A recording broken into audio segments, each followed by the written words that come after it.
All right. For the recording, this is our book club about becoming a soulful educator by R.A. Ben David. All right, here we go. So do I have a volunteer who would like to read this page for us? Go ahead, Jennifer. Well, a soulful educator is someone who wants to enable students, whether children, adolescents, or adults, to discover their better selves through learning. We all have souls, we all have infinite potential, and we are all on a never-ending journey to become the best that we can be.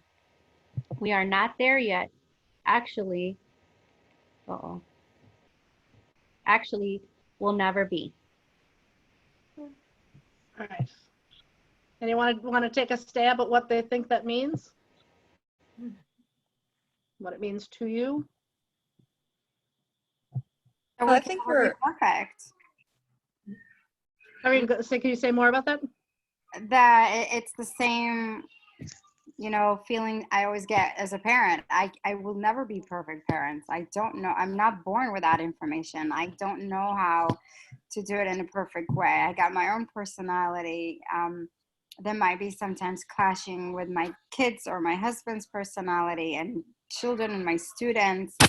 But where I heard it is that when you think about how not good you are and how you want to be better, that is the best, because you know you're not good, you know where your mistakes are, and you're trying to fix them, and that is the best, to try and become better at your work or as a parent.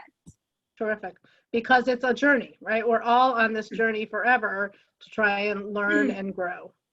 Terrific. Anybody else have any thoughts about this? Yeah, I was just thinking kind of similarly, we're always evolving, and it reminds me of the story Siddhartha. I don't know how many of you have read it, but we go through cycles too. Sometimes we're really successful, sometimes we're not, sometimes we're behaving the way we want to, sometimes we're not.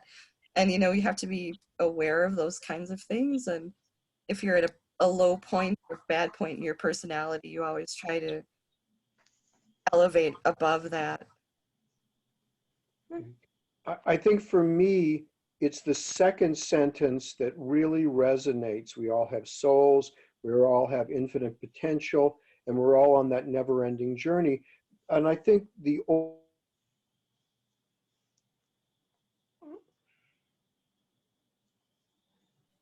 I don't hear you. Yeah, I think he froze. Oh. Sorry. Roger, are you with us? I think we lost Roger for the minute. Hopefully he'll come back. What do you think about this part about discovering their better selves through learning? What do you think that means, that we discover our better selves through learning? I feel like I think when you learn something for the first time, and then you have the time afterwards to reflect and on what you've learned. And sometimes, like, I know it's happened to me where I have these epiphanies of even things like classes I've had with you, Tizzy, where you know what's funny? We had that class about gossip. Remember how you said it's the one who hears the gossip? Yeah. And what's so crazy is that I had this conversation with my mom, and you know, we're not Jewish, but she was talking about a show, and she said, "Oh, you know, I don't like gossip, but I'm okay hearing it." And I was like, "This is my teachable moment for my mom," you know. And I'm like, "That's great, Mom." And this is something that I learned a month ago through you, but it was just funny how yesterday or the day before, how it kind of like came back around, and I was like, Mom, you know, it's more of a sin when you listen. And then we got into a big discussion about it, which is awesome. So anyway, my point is that when you learn something, afterwards you have time to learn from it and grow from it, and we're going to also share it with others. Yeah, we're going to talk a lot more about that, reflecting and how it affects ourselves, because that's one of the really important parts of the author. I think Rick just joined us. Rick, Hi, welcome. Can you turn your camera on? There should be a picture. If you touch your screen, there should be a picture of like a little movie camera that you can touch. Little movie camera. Start the video? Yep. Yep. That's the one. Oh. Oh, they can't see you? Okay. Not yet. Wait. Can they see you? Not yet. push. I see that you're there. I see your name, but I don't see Yeah. your picture yet. You just have to click on start the video and give it a second or two. Okay, hold on. There you go. There. Okay. No, hold on. Did we get you? Yep. My screen switched. There he is. Hey, Rick. Welcome. Do you want to introduce yourself and tell everybody where you teach? My name is Rick Paler.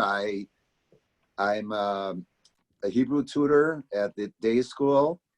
I work with kids who need help reading Hebrew, and I teach 4th grade at Shalom in Hebrew studies as well. And I also help with bar and bat mitzvah kids and chanting and Torah, Haftorah and Torah. So that's my background. I've only been doing it for a year or so because I was in another business for a long time and went into this later.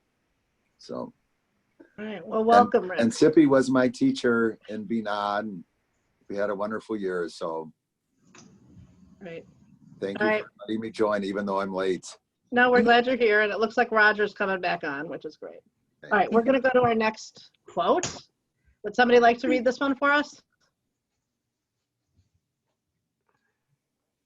Marie, you want to read? Sure. Wake up, wake up. It's not about learning, it's about meaning. When we don't connect with the hearts, souls, and lives of our students, we are just wasting our time. All right. I want you to notice, by the way, that this is still from the introduction of this book. It's a very thin book, and when I read the book, I had like little tabs all over the book because there were so many different quotes that I wanted to use. So we're still in the introduction. So wake up, wake up. It's not about learning, it's about meaning. What does this quote mean to you? Well, I know for me, because I work with at-risk kids, a lot of my students are so either significantly behind academically. So I might have, a high schooler that is reading at a 1st grade or 2nd grade level, or I'll have I mean, they're either significantly behind or they're actually doing fine academically. But I can tell you that 90, and when I applied for the job, I thought this was such an interesting thing. But my boss said a lot of what you're going to be doing is just connecting with the kids, is giving them somebody to connect with. And he's like, sometimes you'll just go take a walk, or sometimes you'll just be an ear for them, or sometimes you'll be a support. And I thought that was really intriguing, but I really didn't understand until I got into the work. And I can tell you that, I mean, well over half my job is just being their cheerleader. And I mean, it kind of goes back to the first quote too, like showing them that they can have infinite potential because they certainly have put themselves already in a box. I have, 12-year-olds that have been in jail for years. I mean, it's so sad. And so they've already made decisions about where their life can go. And so to take them out of that and to give them, to show them that they have some potential, and that if they do like put their mind to things that they can achieve, is really kind of opening doors in a way that that some of them have never seen before. So it is really, I think this is probably the best thing that I can do for my kids is to connect with them and give them somebody in their corner. That's beautiful, Yael. Well said. Does anybody else have any other experiences they'd like to share about that, where they felt like that meaning making and that connecting with students' souls and hearts was really important in their teaching? It's the center of my job. I feel, some of my stories, I battle all the time in my profession with teachers who want to teach kids music theory, but you have to reach them on a human level for them to learn holistically. And we have so much success in my class when I'm focusing on treating them like human beings. I can't even describe what's different or how I do it, but I'm not having them come to class every day to drill them on whether or not the circle of fifths is perfect or whatever. You know, there's more to making music than that, and reaching the kids in ways like giving them food, for instance, bringing treats. And when they ask you about something they like, if you can bring that for them, you do that. You talk to them, ask them how they're doing and things like that. I mean, I work very hard to connect my students on a more personal level. That's beautiful. How about some of our preschool teachers we have here? What does this mean to you? Yeah, I feel I work with 2-year-olds, so like class 3 said, I forgot her name, but I feel like that's how I get my kids to want to learn, to listen, to pay attention. And I start with just like being playful with them, and just watching them, not bombarding them when they first come into the classroom, and allowing them to approach me and talk to me. And then I just keep it light and show them love and nurture them and give them hugs and try to connect to them at their level, whether it's like talking about cartoons or something they saw on TV or a toy. And mainly I'm big on affection, so like I just love hugging my kids and giving them lots of love, and I think and trying to make them feel safe. And I think when you make them feel safe, they're I took a class one time on love and logic, and one of the things that I live by is like I want my kids to fall in love with me, and when they fall in love with me, they'll do anything, you know, and that's like my goal every year. Really appropriate for 2-year-olds, probably not if you're teaching teenagers. No, that's totally different. But for 2-year-olds, that's my goal. But I think Jennifer used a great word that is something that you can do with older students, and that's the word playful. Yeah. I think Yeah, you keep can it light. be playful in so many ways and let down your guard, and that helps them be themselves. Yeah. All right, so Jennifer just talked about how much she loves to hug her kids.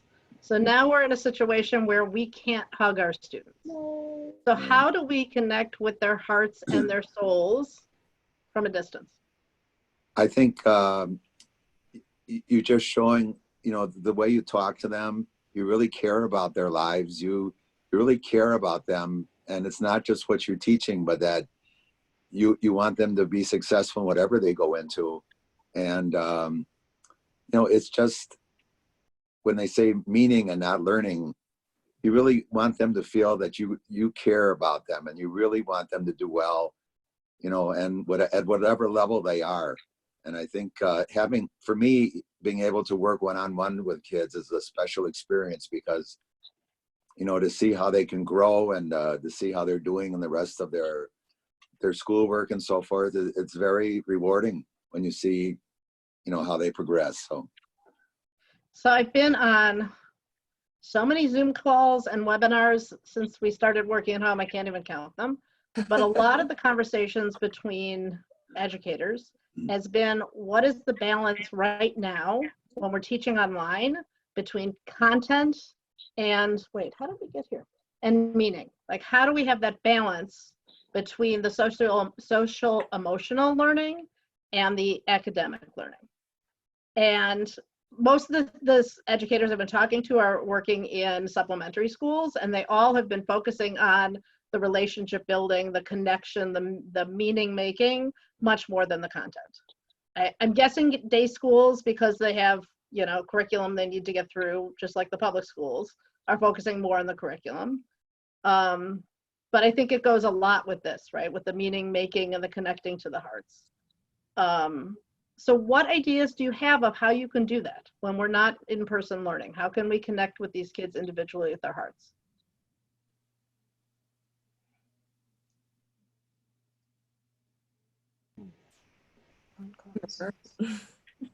What? Humor. Humor. Yeah. One of the best suggestions. Sorry, Karine, what? Online. Your friends. Online. Online. I think it's my kids, when they see their teachers online, they're way more happier and they feel closer. Thank God we have technology to do that. Than a video. But even a video can make it work and make the connection. But when you have online, you can talk and you can say something. And his teacher sent a video and he was trying to talk to her, but she wasn't reacting because it's a video. It's not really online. Right. So I think that's one way to right now, as we're doing it in a more distance kind of way, is to have it online even once a week, and maybe start with understanding how the kids feel and how's their week going, and make it meaning, talk to them, connect with them first on the personal level, and then we'll go to learn more about what we really need to learn. Yeah. And then still make it personal and that's a lot of time I do it in my class when we did meet, is when they wanted to talk about their personal life, I did. And then try to connect it to what we are learning. And if it didn't, it's fine. Then I'll talk to you and I will hear what you have to tell me and I will say something. But then when we go back to the learning, I will try and make a question where I will make them think about how is that connecting to their home. And that's great, right? That's connecting with their hearts and making meaning of what you're talking about, right? To bring those connections. That's great. Mm-hmm. Another suggestion I've heard from people is making phone calls. And we're so busy now with the Zoom, and we want to be Zooming everything and the technology and whatever, but I think we shouldn't underestimate the power of making a phone call. And even with the 2 and 3-year-olds, to have them hear your voice, just to call and say hi for a minute or two, just to talk to the kids, probably would really have a big impact. I was telling this to my daughter who teaches Sunday school, and she's like, but I have 20 students. And I said, well, you don't have to call them all in one day, call a few students every day, and, just connect with them. And I think it makes a big difference. Great idea. All right. We're only on the 3rd quote, so I'll keep us moving. Who would like to read this one? I'll read it. Great. Okay. Indeed, as beings created in the image of God, our partnership in creation is to help the world reflect God's image. So, through a Jewish lens, soulfulness becomes A, being aware that I have a soul and that it is always communicating with me. B, listening to the voice of my soul, a force yearning to create harmony in a broken world. C, honoring my uniqueness while not placing myself at the center of the world. All right, there's a lot here. But let's just start out real quick just to make sure everybody is on the same page. In the Torah, in the book of Breshit, in the very first book of the Torah, Genesis, it says that God creates human beings in God's image. And we know from all the interpretations of the rabbis that we're not talking about a physical image, because God does not have a body. So we don't physically look like God. And we know we can't physically look like God because we all look different.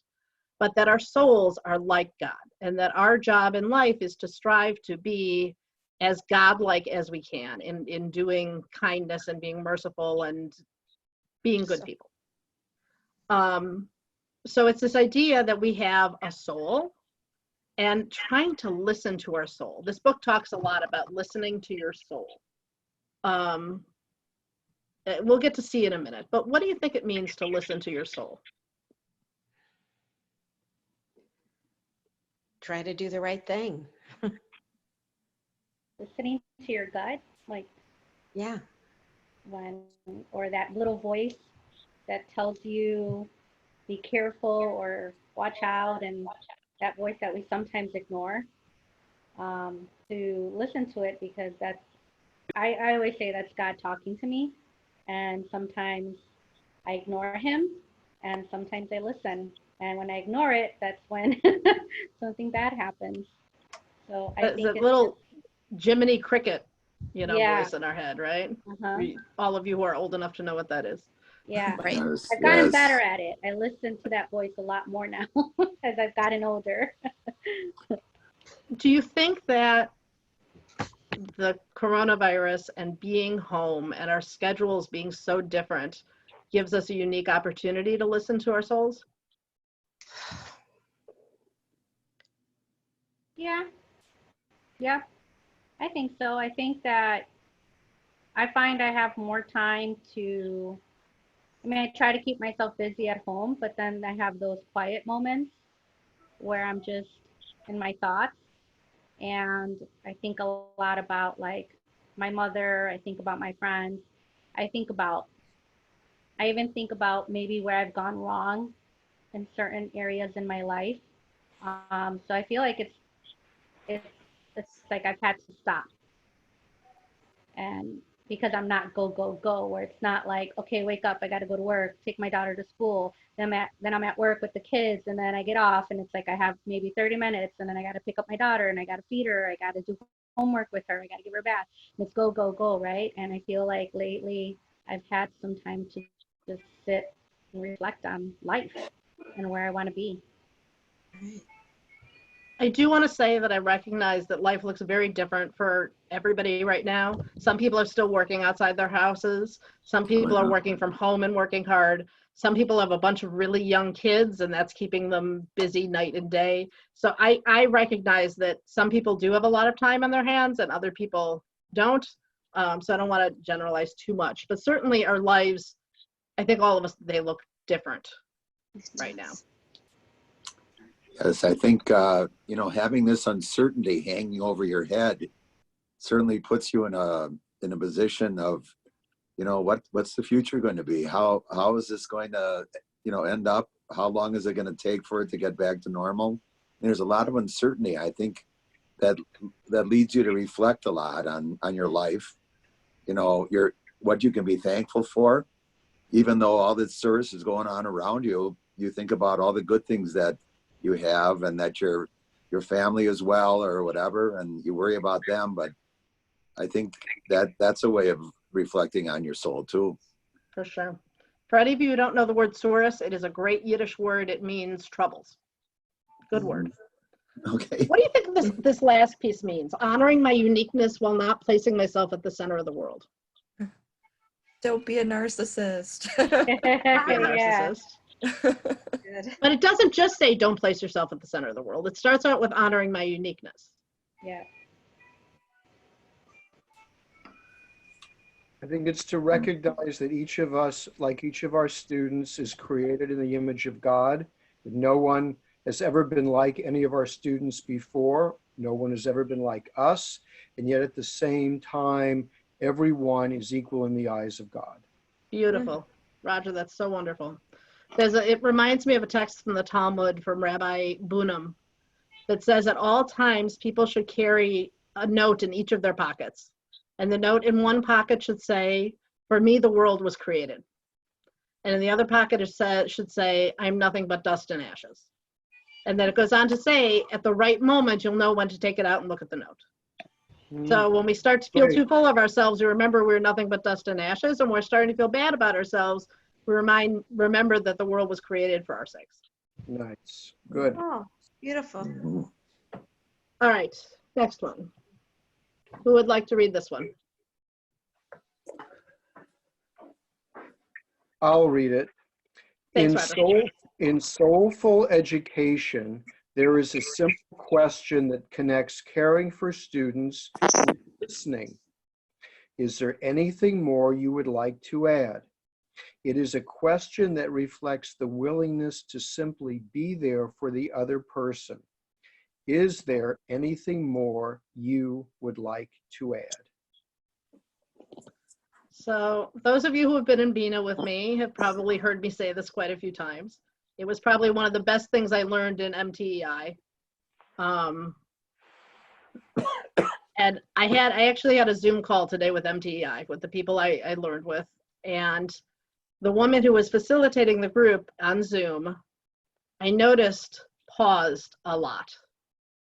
And what seems to happen in Zoom, and you've seen me doing it tonight, and I need to work on my skills, is we end up interrupting each other, right? We jump in, somebody's talking and I jump in because I think they're done and they're not done talking. And especially on Zoom, this waiting and letting there be a little silence to make sure everybody said what they wanted to and they had thinking time, and then asking if they have anything to add, I think makes a big difference in online learning. It's always a good thing to say is there's more you'd like to add, but I especially think it's helpful with the Zoom learning. Have any of you ever used this question class? Is there anything more you'd like to add or something along those lines? I think it's more like, does anyone have any other questions? Yeah. That's what I say more than, but this is something more unique. Yeah, I think it goes a different direction. Does anyone have any more other questions? Tries to get somebody else to talk. But is there anything more you'd like to add? Or the other one I like is, can you say more about that? Asking somebody to expand their answer. First of all, it tells the student that you really care about what they're saying. You really care and you really want to understand. You want to hear everything that they're thinking, and can get them to expand upon it. It's an interesting thing to try. I've also actually used it a lot with my own children, to keep a conversation going. With my 12-year-old can be a challenge, right? What'd you learn in school? Nothing. What are you doing? Stuff. I hear laughter. That must be a familiar sentiment. All right.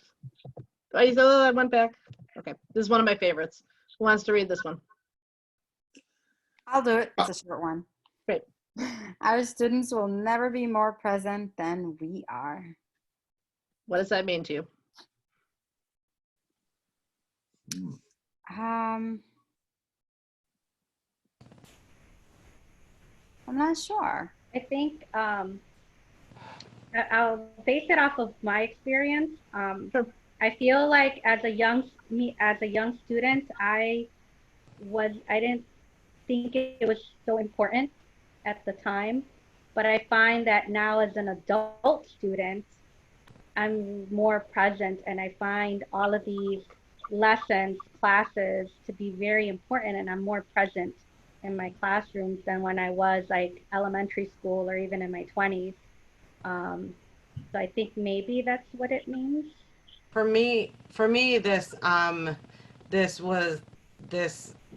made me think about the fact that I think our students can read us a whole lot better than we think that they can, and they can tell when we're thinking about what that text chime was on our phone that's sitting across the desk, or when we check out. I mean, they can tell, and so I think that it's important to honor them by giving them our full committed presence when we're with them. That's it. That's exactly it. That's what I meant to say. Yeah. Great. I saw a story, it was like a year ago on the news. I don't have full disclosure, I don't have any pets. I'm allergic to everything. But it was a news show that was showing how animals react when their owner takes out their cell phone. It was like dogs and cats, and they were like getting sad and getting angry, and like you could see their reaction different when the owners had their cell phones out. And if it's true of cell phones, hi Diane. Hi, sorry, I've been trying to get on. No, I'm glad you're here. So like how the animals react. If animals react like that to cell phones, think about it for our children, right? When we're with them, but we've got our phones out and we're checking our phones, or I mean, probably, hopefully not in the classroom so much, right? But with our own children, or even just when our minds are wandering.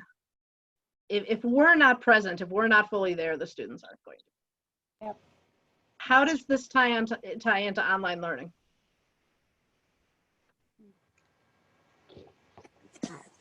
Online learning. Like Zoom calls like this.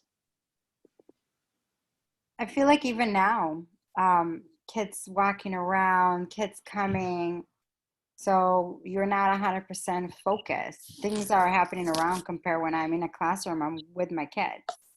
I'm with them, I'm focusing on them and what needs to be done. I have everything I need in the reach of my hand. It's definitely 100% focused. And when you do it and there's things going around you that are connected to your personal life, so you kind of mix that together, and it's people that might have ADD or just anyone. It's just it feels like I can feel like even now, if when my kids are here, I want to tell them go. I'm right now doing something, but at the same time, I'm enjoying this before they go to bed. So I have to kind of make the decision whether I want to do it or not. And when you're a professional in a business and you're teaching and you want to give your full attention now to your students, you know, distance learning, it's challenging. It's a challenge for us and it's a challenge for our kids, right? For the students as well. You Mhm. know, how many distractions do they have in front of them? Do they have their cell phone? Do they have, you know, their dog that they're petting? Do they have siblings running in and out of their rooms? What else is going on? And it's very, you know, my college age son who came in, this is his first week of the online learning, and he said it's really hard to stay focused. It's just not the same. And he's got some of these lecture classes of 300 people. It's very hard to stay focused in a Zoom call when that's going on. But there are some tricks, right? Putting your cell phone across the room during a Zoom call, turning the sound off, trying to get rid of some of the distractions that you can is really important. I am not talking about children. When your children need you, you should be there for your children. I'm not, don't, you know, put your children, you know, in a closet so you could focus. But some of the other stuff we can put aside, but it's hard. But I think it makes a big difference for our learning and our students' learning. Tippy, I'm going to be back in just a few minutes. I just have to be back. All right, we started to talk about this before. Who'd like to read this one? I'll do it. Great. Any learning without processing never happened. Learn, process, share. So what do we think about that? What does that mean to learn, process, and then share? I think it's being taught something and then actually doing it, but through hands-on, through a project, and then taking the time for the students to teach each other what they learned and got out of it. That sounds Beautiful. about right. Yes. Yeah, I would agree with Stan. I think what Jennifer was talking about earlier with the gossip was a perfect example, right? She learned something about it, she processed it, she thought about what it meant, and then she shared it with her mom. And that's probably such a deep learning within you now, you won't ever forget it. Oh no, I'm not. So the processing could look different ways. It can be a project, right? It could be a discussion. What the author of this book talks a lot about is journaling.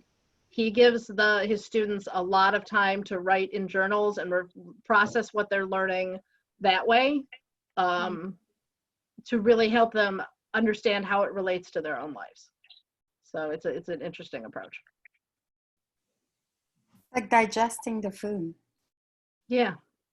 I mean, seriously, like, I think that's exactly right. Like, sometimes you eat and you are not thinking about the fact that you're eating, right? You're doing something else while you're eating and you finish the meal and you're like, I don't even remember eating this. And then you don't feel full, right? Because you haven't really experienced it, right? Right. Totally. That was a great comparison, Taryn. Thank you. Happening. Why is it not advancing? What happened? That is not the, oh my gosh, guess what, guys? I opened the wrong slideshow. All right, give me 1 minute. I have got to get open the right thing. And I have got to move this bar. Hold on. I apologize for this. I thought it was so well organized. When I made a video based on this book as like a little preview of our session tonight, and I opened I wrote in that slideshow instead of the other one because there are a bunch more. All right, sorry about that. Let's keep going. We may have to skip through the ones we've done here. That's, all right, we didn't read this one. Let's go back and read this. Who would like to read us this one? Well, it is fair to say that the primary goal of Jewish education, at least for the past 50 years, has been Jewish continuity, the simple preservation of the Jewish people.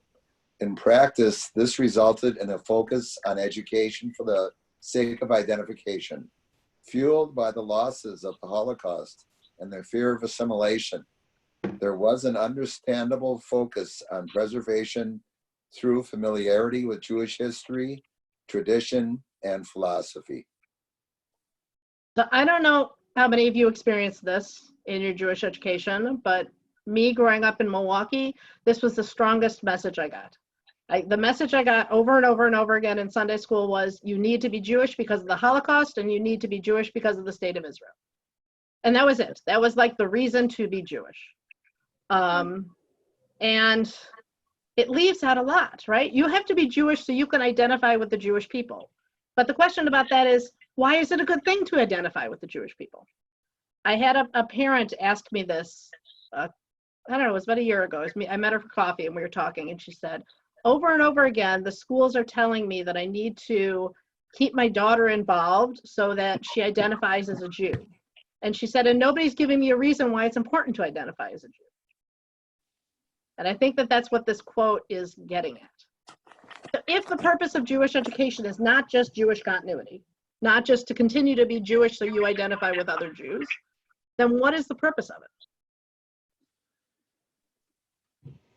So it will be to, this is what I always say to my kids, my husband, it's to know your roots.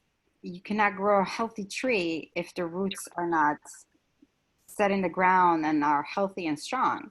So if you don't know who you are and where you're coming from, you will always, again, I'm generalizing, probably not always, but to me, from people that I've met, when they don't know who they are, they always looking back and trying to figure out who they are, and where they're looking back instead of looking to the future and investing in the future or present even.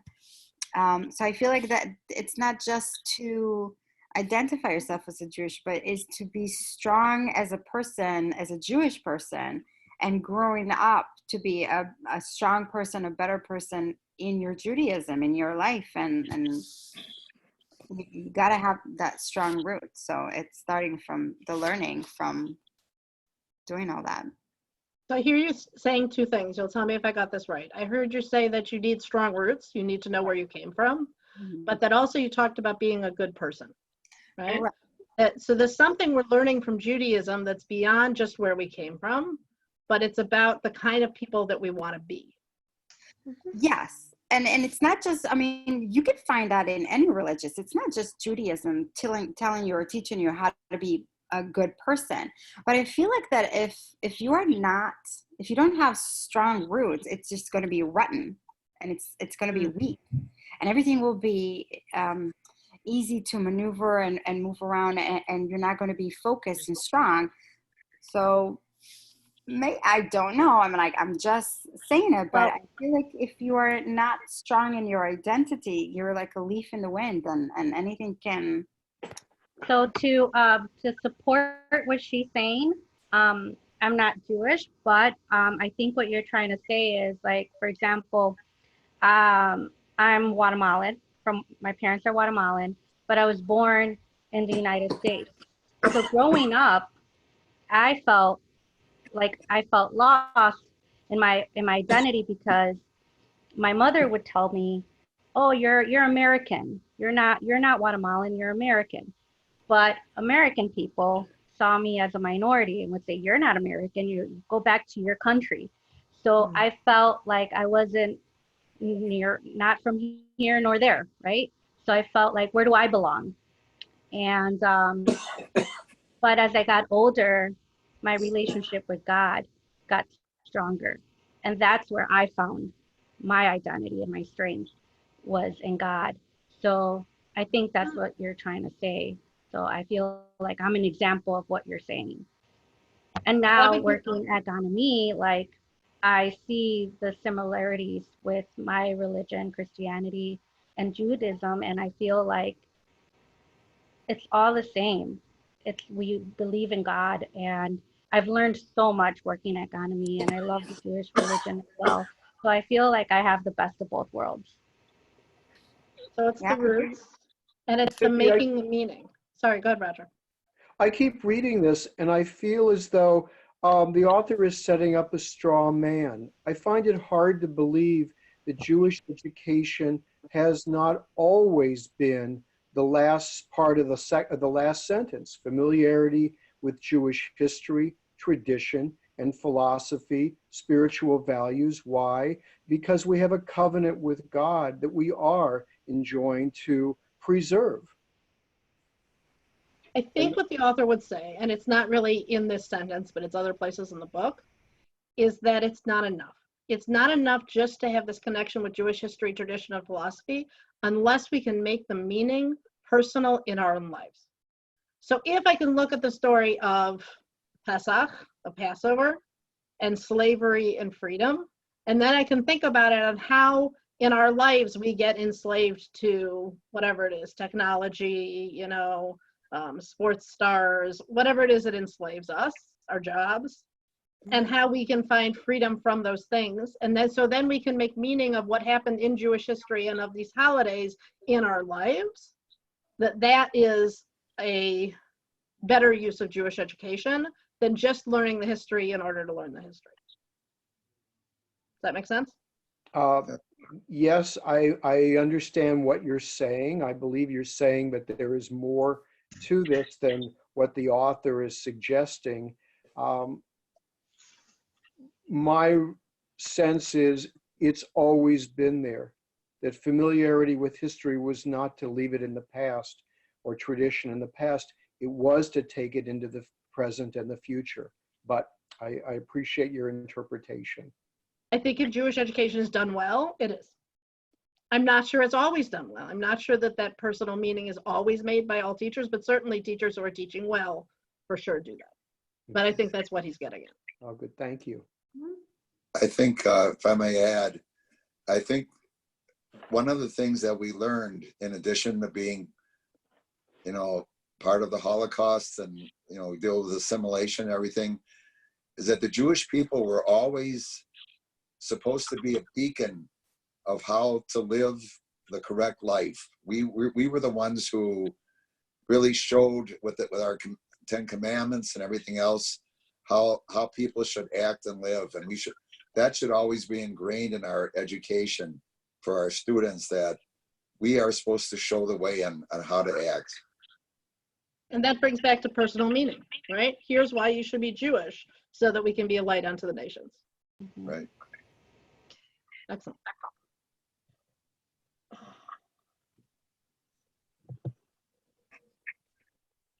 All right, who would like to read this one for us? You know what, it's got a lot of names. I'll read this one. A great Jewish thinker, the Maharal, Rabbi Judah Loew of Betzalel, who was 1520 to 1609, expands, for study to be great, it needs to be the impetus that naturally and directly leads the learner to action. Study needs to impel students to renew and improve their lives. For study to be great, the knowledge acquired needs to be transformative, a springboard for personal growth and change.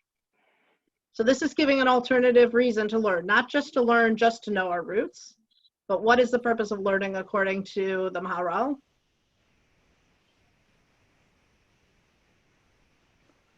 But to live your life. To live your life how? Empowered by what you've learned, by the examples of people who have lived godly lives and made a difference, and just like, you know, making a difference for yourself and your family. You don't have to be famous to do great deeds. You can be a humble person and be kind. Okay. So your study leads to action, right? It leads you to being a better person and doing good things. Right, right. It's what Jennifer just said. Right. Yeah. The example of gossip. She learned from it and then she acted according I'm to not even going to listen now. I'm going to say, nope, I don't want to hear it. So there's an argument in the Torah about what is greater. It's in the Talmud, sorry. What is greater, study or action? Does anybody know what the Talmud ends up saying? Action. Action. Action. You would think that, right? But it's not what the rabbis say. Study. The rabbis say, The study of Talmud Torah. Study. Torah keneged kulam, right? The study of Torah is equal to all the other mitzvot. But why? The rabbis explain why. Because studying the mitzvot should lead you to doing the mitzvot. No. So if you just study them and you don't do anything about them, then that hasn't been good. But if you only have action and you don't have any learning, then you're not going to be able to improve your actions. The idea is we need to study, but we need to study in order so that should lead to action. Good. That's good. All right, I love this one. Diane, you want to read this one? The most important moment for the student happens after the class is over. The goal of teaching is not the class experience, it's life itself. When a class is effective, the students take the wisdom we study and use it to make a difference in their lives. It isn't about learning, it's about becoming. Oh, I love it. Oh, that's good. So powerful. I thought you'd like that. That's why I asked you to read it. Yeah, Why do you like it so much, Diane? Because I feel like we as educators are constantly giving our kids a spoonful of this, a taste of this, a nibble of that, and we're teaching them what they want their whole meal to really be. And we give them that opportunity to explore a little, and if it interests them, then they're going to find out more. They're going to ask more. They're going to take it home, share it with their friends, and just keep going with it. That's what I love about projects, because projects can start one way and go a different way. Or you can do a science experiment and your plan is for it to go this way, but then you see it changing and that's okay. It's a different road, it's a different path. If you ever look at a tree, I love looking at trees on walks. You see every branch is different, just like humans are all different. One of my favorite metaphors for teaching is farming, that we're planting seeds. Yes. And we don't know exactly how they're going to grow. Unfortunately, we don't always get to be the one harvesting. So we don't always see where it's going to go. No. But we're planting the seeds, and what really matters is what they are going to become. Mm-hmm. Yeah. One of the wonderful things about teaching in the same school for a long time and watching the kids grow up, seeing who they become. Right. All right. Who'd like to read this one? I can read it. Great. And Rav Kook writes that learning Torah conditions me to be more attuned to my soul voice, that in fact this is the sole purpose of learning. When learned soulfully, the wisdom of Torah can help me hear my calling in this world, help me navigate the great questions and countless small decisions I face every day. So we were talking earlier about listening to our soul. So Rav Kook says, and he was the first chief rabbi of Israel, says that how do we learn to listen to our soul? And the Torah learning is one of the things that does that, right? By studying the words of Torah, and I would actually say studying philosophy and probably other things as well, and learning these things and discussing them and finding meaning is what helps us listen to our souls. Mm-hmm. Oh, let me do that one. Oh, this is a really interesting one for teachers. Who would like to read this? I'll read it. Great. The ego voice warns me against being spontaneous in the classroom, lest something not go perfectly and the students lose faith in me. It leads me to spin my story, speaking only of my highlights and strengths, while hiding lesser moments and fears. It leads me to talk rather than to listen, to perform rather than to enable. In short, it keeps me focused on my own needs and not the needs of my students. Has anyone ever had this experience in the classroom? Yes. Rick, can you say more about that? Well, when I first started working with somebody and he had a big temper tantrum, I try to spin a light on it. Well, I had something like that when I was younger and I handled it this way. And you really can't put yourself in his position, the student's position. You have to not use your ego as part of the equation. You have to really listen to what they're trying to say to you and not put your experiences in there, you know, to try to influence them. We talked I about learned that. that very young. Yeah, we talked about that with attuned listening. You remember? One of the things that attuned listening says is that when somebody is telling you a story, that your response to them shouldn't be, oh yeah, I know just what you mean. I went through the same thing, and turn it into something about you, right? Because then you're not really listening to them. It's your ego. You're talking about you. And this, at least it certainly happened to me in the classroom. I think hopefully probably more in my earlier teaching years than later, but we want to keep control of the classroom so that we do it right and it's all about us and we're the stars. And learning to be the sage on the stage, not the sage on the stage, but the guide on the side, letting go of some of that ego probably leads to better learning, but it's scary because you're giving up a lot of control. Right. Right. Yeah. It's true. I feel like it happens even with as young as 2-year-olds, teachers that work with preschoolers.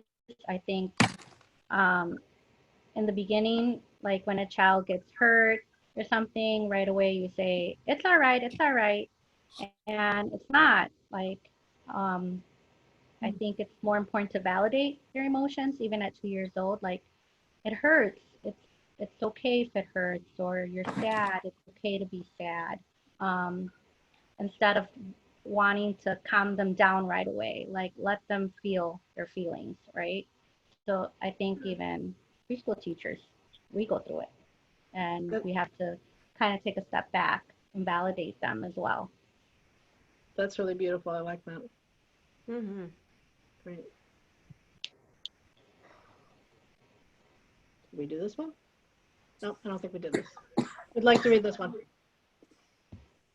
A soulful teacher models this awareness in the classroom by sharing the uniqueness of his or her soul's journey with students, sharing the yearning to become a better force for harmony, sharing the hope that through learning, he or she will gain new clarity and take a small step in this direction. So this is something that the rabbi talks a lot about in this book, and it's the piece I'm still not sure what I think about it, so I would love to hear your thoughts. His take is that the best way to have this soulful education happen is to share things about his own journey and his own life, and that will model growth for the students. What do you guys think about that? I feel like that goes back to the ego statement, that if you share too much, you're taking ownership and taking over instead of it being a partnership. I think within reason, you can do snippets. Yeah. And you overtake. Joan, did you want to say something? Snippets is good. I mean, you're teaching to the group. You want to engage all of the students and give them a platform to share something about themselves or create opportunities where they can share something about themselves. So the focus is on their growth, their story, and, being open, and allows them to be more engaged in the learning process and feel safe to learn and fail, or, not understand. If you're in a safe environment, you feel you can trust and you can put it all out there, your whole being, without fear of failure.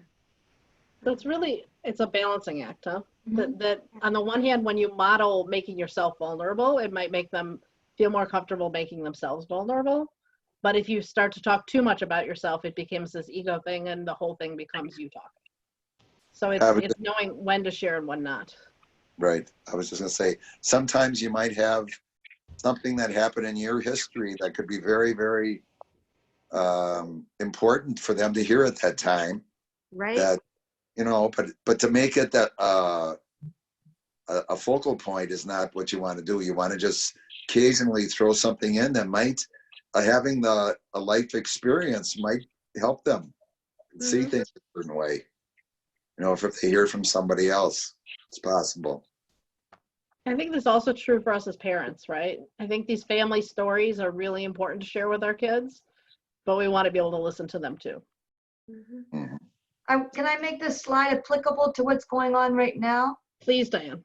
I saw in the news, I don't know if it was yesterday, it's all blending in, but anyway, I saw on the news that they said that you have to be careful as a parent or an educator right now, how much you share with your children, whether you're worried, concerned about what's going on, because you don't want them to be worried, concerned, but you have to also show empathy and sympathy of what's going on around you. And that to me, like I've got teenagers and college age kids in my house, and I'm like, I want them to know I'm concerned and I'm scared, but I also don't want them to be afraid of what's going on too. And it's hard. It's real. I mean, there's moments where you just want to break down and cry because you don't know what's going to happen next and which one of your friends is going to become sick or your students. As an educator, I teach in Milwaukee Public Schools, and I don't know if it's affecting my parents and my students and their families, but I also don't want it to affect my own. So I feel like I'm on a teeter-totter right now, balancing act. It is a balancing act. And, you know, but it's important for kids to see that their parents have emotions too, right? Right. It's important for kids to once in a while see their parents cry or see their parents apologize because they did something wrong. I mean, it's important for them not to think their parents are like perfect because that gives them something they can't live up to. But you're right. You don't want to put the adult problems of the world onto kids. So it's absolutely a balancing act. I mean, if I may add, when the kids are worried about safety in the schools, I mean, it's so difficult for a teacher or for a parent to balance that, say, you know, how they should feel, how they feel about it, how you feel about it. So that's really something that as we were kids, we never worried about something like that, but the new generation does. Yes.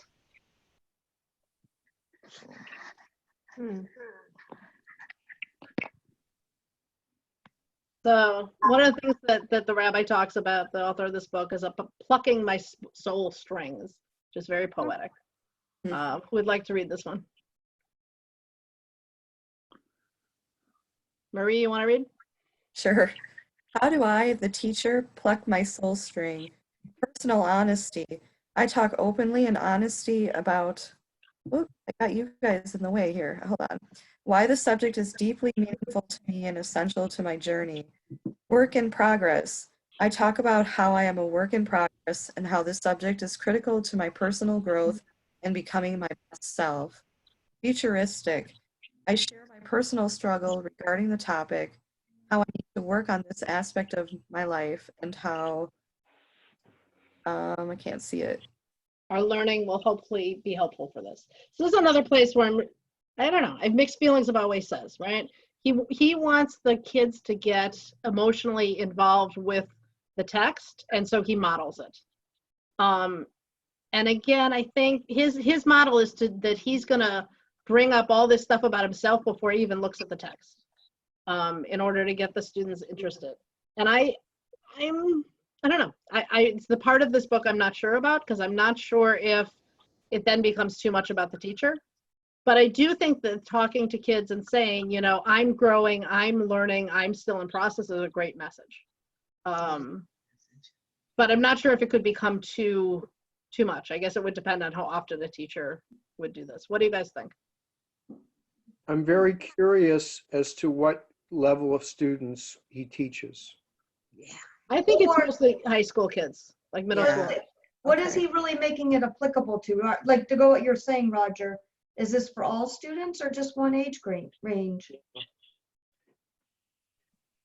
I don't know. I mean, I think of Rona Wolf, who when she taught my youngest, she would always say, everyone's working on something, right? And so when she was helping these kids who were like, whatever it is they were trying to do, learn how to read or learn how to cut a straight line or whatever they were doing, the little ones, she'd say, everyone's working on something. I'm working on, and whatever it was, you know, we're all working on something. We all have something to work on, which I think was a great message for little kids, right? I don't know. If any of you read the whole book, this is a piece I would be really interested in what other people would think of it.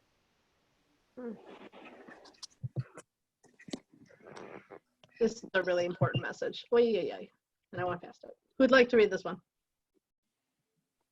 On my first day in class, I simply announced that we are invoking a safe space environment for the duration of our learning together. I pass out a page describing safe space and ask the students if anyone has a problem with the guidelines. This document serves as our contract for our time together. So what does this safe space environment mean to you? It's funny because I do this in my class always. I tell my students it's the way the world would be if we had a utopia where we're not jealous of each other, we're not competing with each other, we're supportive, there's no violence. That's how I approach that. It's very interesting that he would say that. And do you think the students are generally respectful of that? They are, yeah. It changes the feeling of your class, and sometimes I have to bring it back if I have two kids who are arguing with each other a lot or whatever. Yeah. Marie, I have a question. Since you do that, as you look at the second sentence, do you ask your students if they have a problem with the guidelines, or do you ask something else? No, but that's such a good way to phrase that, actually. I usually just ask them what they think a safe space is and how are they comfortable, when do they feel comfortable around people, what things make them uncomfortable that they wouldn't want in a classroom. And for the older kids, we list it because they can write. For my younger students, I just had them say it out loud and I put it on the chalkboard or the marker board. Yeah, I think what you're doing is, instead of asking if anyone has a problem, I think you're saying, does anyone see the benefits of doing this? Yeah. More positive spin on it. Very much. Yeah. And it sounds like, Marie, you're having them just define the guidelines instead of giving it to them. Yeah. Created. Yeah. I like that. I think it's an improvement on what he's saying, I think. I feel like it's the same as preschool, where we give kind of rules about being safe and kind. Sometimes we do it as, well, here are the rules, and sometimes we be flexible if they want to add anything, or we start with asking them what the rules should be and then add if necessary. Do you talk about it as safety, safe space, Taryn? When I introduced the first day, usually the classroom, I don't know if I'm using the word safe, but I try to make it seems that this is something that we all want to have fun here, but yes, we still want to be safe. And so what do you guys think we should do? What should be our class rules?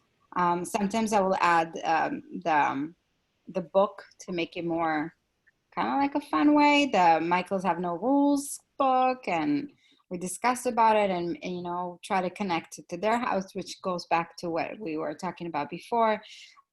So kind of do it in their level, to understand that as much as we want to have fun all the time with however we want, we also want to keep it safe fun. And I do it with my kids as well. When we I always tell my 2-year-olds,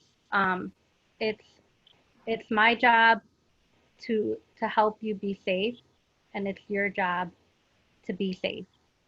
So whenever, like, when we're in their playground, for example, there's kids that like to like climb the gate, and I always tell them, oh, that's not safe.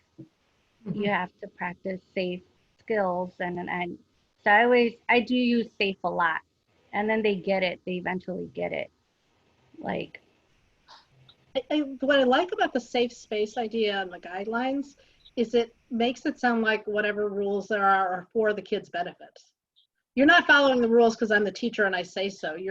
We're going to do this together because we want it to be a safe place for all of us. yeah. I just Or like 2-year-olds who like to bite. We always say we don't bite our friends, and then we bring in the book, and then we talk about how it hurts our friends, and then we say, oh, see, your friend is crying, you made them sad, that hurts, that's not being safe. So no biting. As a teacher, I mean, I will go more to the route of let's talk about it, let's explain.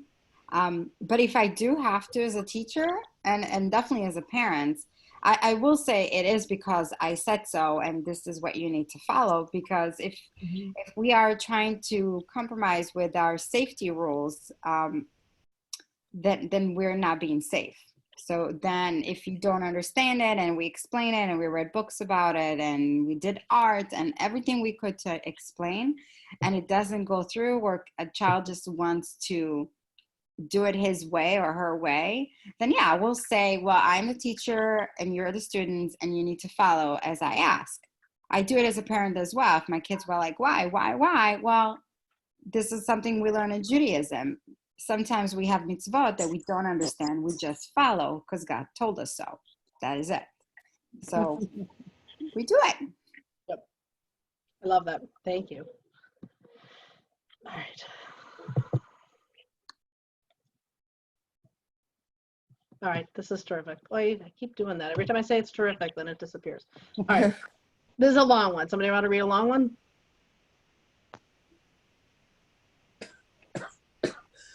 I have a cough. I'm You're coughing. afraid. I'll read it. I'll read it.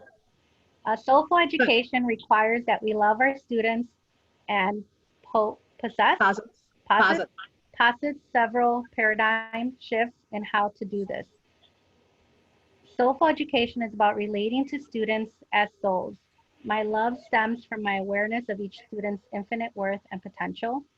It is essential to love our students unconditionally. The teacher-student relationship should not depend on how much the student is intellectually successful, likable, or well-behaved. It is essential to love all of our students. There will always be challenging students who disrupt the class and throw me off track. That student is still worthy of loving. It is especially important to relate personally to the student on the margins, the quiet students who tend to disappear in the classroom. I agree. Why do you agree? Because like I said, like I love my kids and I love them all, even the naughty ones. I think the naughty ones need love too, and they just need maybe a little extra more attention or maybe a little more discipline that may be lacking at home. And then they're the quiet ones, right? The shy ones that sometimes you forget about. And those are the ones that you kind of want to love a little more so that they can blossom and come out of their shells. I don't know. That's what I think. So what does it mean to see our students as souls, to relate to them as souls? Going back to some of the stuff we discussed earlier. Well, I feel like treat them with respect, and like even my 2-year-olds, my motto with them is I want them to become independent little people.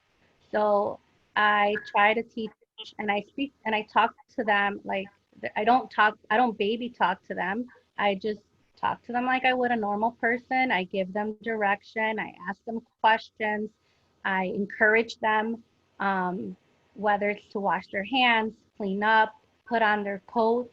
I always give them little jobs, and that helps them feel like they're capable and they're independent and they're big kids. And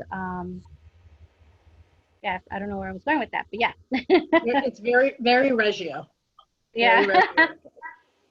Does anybody else have thoughts about this means to see our students as souls and to love their souls as unconditionally?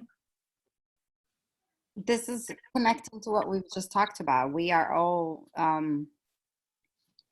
creatures of God, and we are connecting to our souls and listening to what the soul is telling us, and we should be listening kind of to the teacher, to the students' souls and what they're trying to tell us through their behaviors or through anything that they're doing or saying.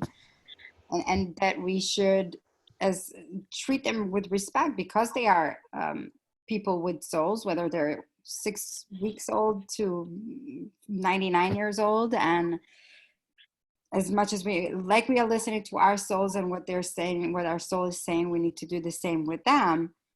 And then we just need to be respectful because that's what we are expecting them to do for us. And that's what we teach them to do to us and their friends. Therefore, we should be treating them the same way. Obviously, again, student-teacher relationship, but with respect. So we're all created in God's image, right? And so that even when a student acts out, even when a student is biting another student, or even when a student is disrespectful teenager and not, doing what we'd expect them to in class, they're still created in God's image. Right? And this is sort of the trick behind the concept in Judaism of "V'ahavta l'reacha kamocha," love your neighbor as yourself. If you see every other human being is created in God's image, then of course you're going to love every person because they're all created by, created in God's image, and we're all one. Yeah. But I might add, we're all different, and children have all different levels of learning capacity, and they're not all the same. And they should still feel that you're in their corner and that you want to see them do the best they can, no matter what level they're at. And you treat them as an important person, and you care about them. To show that you care about them is whether they're on the lower spectrum of being able to learn or the upper spectrum. They all have to feel valued. It's like our own children, right? We don't love our children because they're good at math or good at baseball or great singers or even respectful to us, right? We love them because they're our kids, and that love is right, eternal, no matter what they do. Yeah, and that we should have that for our students as well. I used to sin that. I became better. I still have my my mistakes that I do, but I sometimes will say, back in the old days, I will snatch something from a child's hand. I'll be like, you cannot snatch it from your friend's hand. But then I do it. I do it as I say it. And so I've learned that it's not respectful from one student to another, and it's definitely not respectful or educational from me doing it to another child, and have become 99.9% even with my own kids, is to what we teach them, do as they do, or do as ask them to do as we do, and not as we ask. And again, as a respectful way, as the children of God's image. It goes back to what we read at the beginning, right? None of us are perfect. We're all on a journey. We all make mistakes. I think all of us can look back at some moment of our teaching that we're like, how could I have done that? Like, that was not okay. And hopefully the main thing is we don't make that same mistake and we get better. But I think this idea of what we expect of our students, we need to expect it of ourselves is like beautiful. There's a tradition that every commandment that God gives us, every mitzvah, God also does that commandment in the godly level, what it is, right? So we're supposed to visit the sick, and that's why we saw God visiting Abraham right after he was circumcised, right? That all the mitzvot, it's us mirroring what God does. So likewise, whatever we are expecting of our kids, we should do. That's really beautiful. Except the corner. Let's keep it. Yeah. Online visit. Yeah. Who'd like to read us this one? I'll read it. Great. When the mentor sees the greater potential in the student, it is as if he or she is holding up a mirror, showing the student the better self who is already there, but that he or she cannot yet see. Glimpsing the better self, the student is encouraged, inspired, and motivated to become that better self. This is the true soulful education, taking a holistic view of the student, seeing the student's past, present, and the future all at the same time. Anybody think of an example of when you've done this where you feel like you've shown a student the best side of themselves and that led them to be better than what they were before? Oh, yeah. Yeah? Can you give an Yeah. example? Myself? Sure. Okay. Well, an example. I was working as a playground aide supervisor many years ago, and there was a student on the playground who was running into some real difficulties in his classroom. I had many children coming up to me telling about this child to me, and I asked him to come over to me and gave him a job to do, basically to retrieve a ball or what have you. And I put my token bag that I was wearing around his waist, and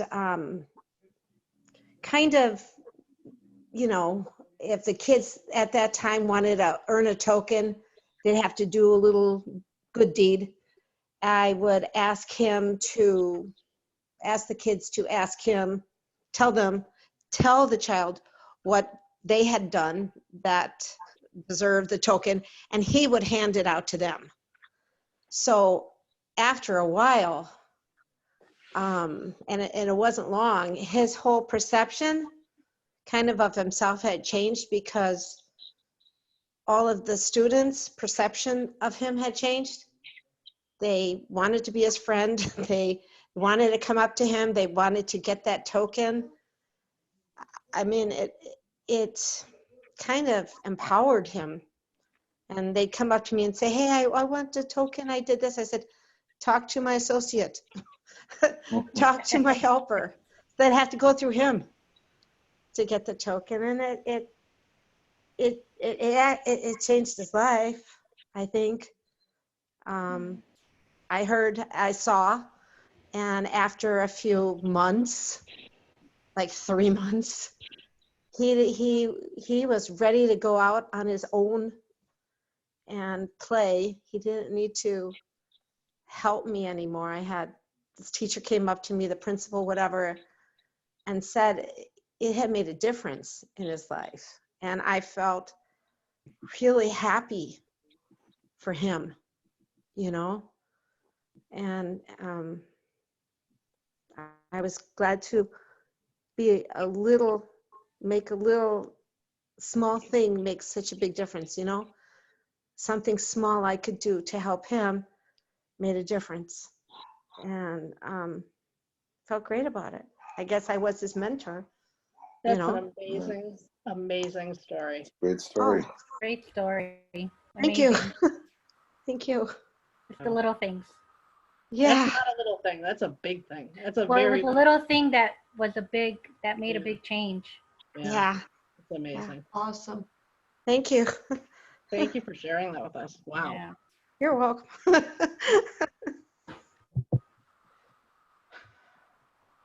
Oh, this also I think was very interesting.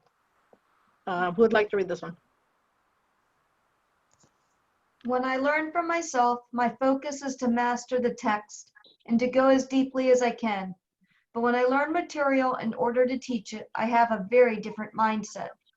The goal is not for me to understand, the goal is for my students to understand. When love imbues the preparation, the process ceases to be a burden and becomes an act of giving and generosity. My preparation acquires a different flavor that tangibly impacts the classroom, and it got cut off. Sorry. It's okay. Oh, the classroom experience is the last word. Okay. So have you guys ever found this when you're studying something in order to prepare to teach? Yes. Can you say more about that? I feel like you learn it so much, it's like learning it inside and out. You know it forwards and backwards because you want to feel so comfortable, be able to get it across to the students in a way they can relate to it and connect with it.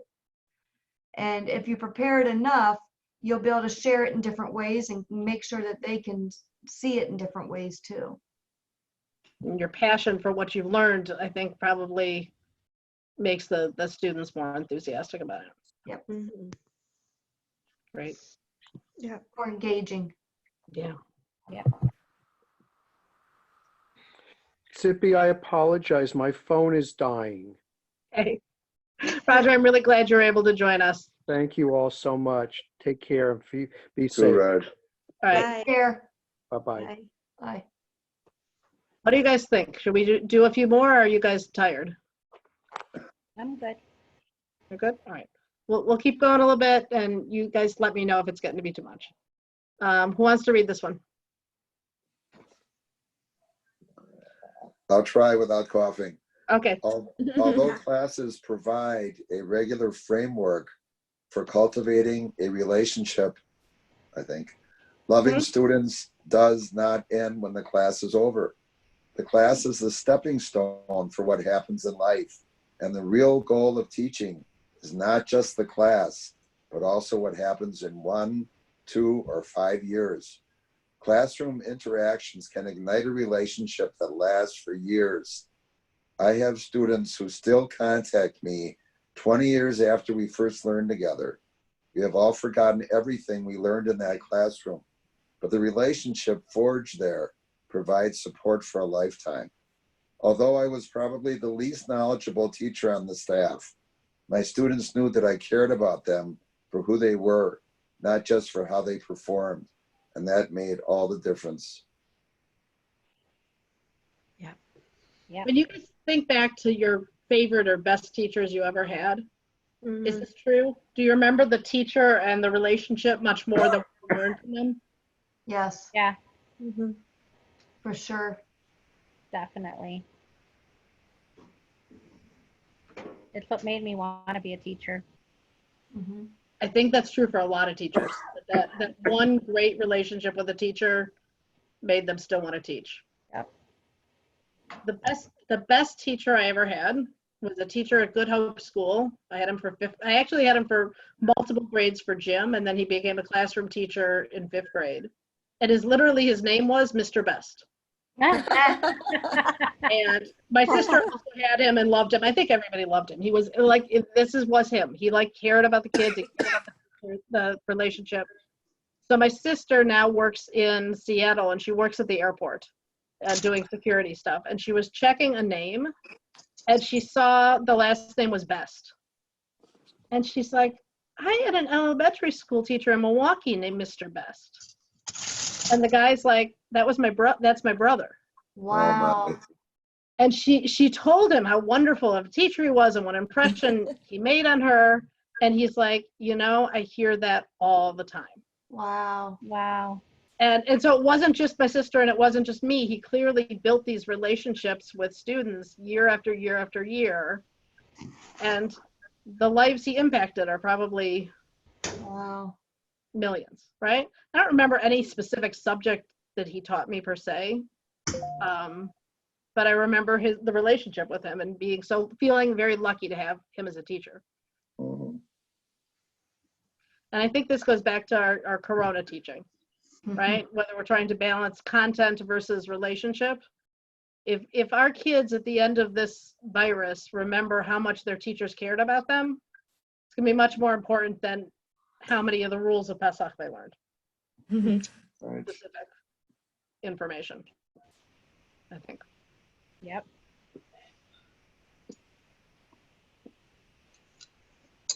We talked about this, right? Is there anything more you'd like to add? I'm going to skip over this one too, because it really was basically what we were talking about. But the idea is that about being present, being important, that if you ask somebody what's keeping them from being present, it sometimes will help them. I have a lot of webinars that start this way. They'll ask people in the chat box to rate on a scale of 1 to 7 how present they are at that moment. And then think about what they could do to become more present. And I think even just thinking about how present you are can get you going in that direction. All right. We did that one. Yeah. All right. I think we're going to end with this one because I think it's really profound. Somebody like to read us this one?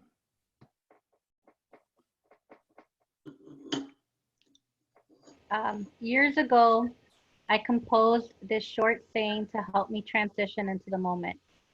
Please, God, give me the will and wisdom to best serve my students. When I say it slowly, it takes only 10 seconds. If I pause before and after saying it, perhaps 20 seconds total. But the effect of concentrating on these words is powerful. I let go of all the mess and turbulence, filling my head, and begin to devote myself to my students. Yeah, I agree with that. I don't say that, but I always say, like, when I come to work, like I leave whatever, like home life, anything, I leave it at the door, any stress that I have, and I'm present with my kids. And also, when I'm with my kids at work, I forget about anything else, like because I'm such in my moment and I'm so present, and I have a fun day. So I totally agree with this. I feel like I do that every day. That's great, Jennifer. Rick, Very does well this said. remind you of what we studied at the last session of Bina? Uh-huh. Mhm. Marie, you remember that too? Yeah. There was this text about a rabbi who would do this every day before he started class. He would say a little prayer, and that's what this reminded me of. I think it doesn't have to be these words, but taking a moment before you teach to think about what a holy thing we're doing, it probably puts a different spin on the whole day. And it's interesting because I think I might have mentioned this to some of you. My way of doing this at work is that every time I would walk into my office at Federation, I would touch the mezuzah as I walked into my office. And I don't always touch a mezuzah every time I walk through a doorway. And every day, doing that every morning when I walked in sort of reminded me, this is godly work I'm doing. And I've had to find like something different than that to do while I'm home, right? Because I'm not in my office. And what I've been doing since I'm home for Corona, I can't go to Daily Minyan anymore to say Kaddish for my mom. And so every morning I start my day by praying by myself in my room. And I feel like it does the same thing. It kind of sets me up for my day, remembering that the work I'm doing is holy work, right? It's not, I'm not just pushing buttons on a computer. Like what I'm doing is godly and holy work. And that's what this prayer reminds me of. Very touching. So my blessing for all of us is that we should be able to take the wisdom of this book, and I encourage all of you to read the rest of it because seriously, I have a lot more quotes than there's so much in this book. But I hope that we can take the wisdom that we've shared tonight, and I've learned so much from all of you, and help us in our relationships with our students in the days and weeks and maybe months going forward in our time of Corona and our different types of teaching, and that God willing, very soon, we should all be back to a more normal schedule, but continue to build upon those relationships that we have been developing during this challenging time. Yar Koach. Thank you to all of you. I think we all Thank learned you. a lot from each other. Yeah, this was great. Loved it. Yes. Got to do this again. Comfort of the home. Would you guys like to do more book clubs if Corona goes on for a while? Is this something you guys would like to add? Definitely. Yeah, this is great. Yeah, I love doing this. And I'm going to work on finding some more books that maybe we could do, starting after Pesach. All right. Terrific. Have a wonderful day. Did you ever hear of a book called, A Letter in the Scroll? Did you ever hear that by Rabbi Jonathan Sachs? I like Jonathan Sachs. No, I will check it out. What's it about? I don't know. My cousin told me this is one of the greatest books he's ever read. I spoke to him last week. A Letter in the Scroll. All right, I wrote it down. I will check it out. I was going to check it out too. So. All right. Terrific. All right. Be well. Stay Thank healthy. you. Stay safe, everybody. Thank you. Good to see you. God bless everybody. Bye. Well.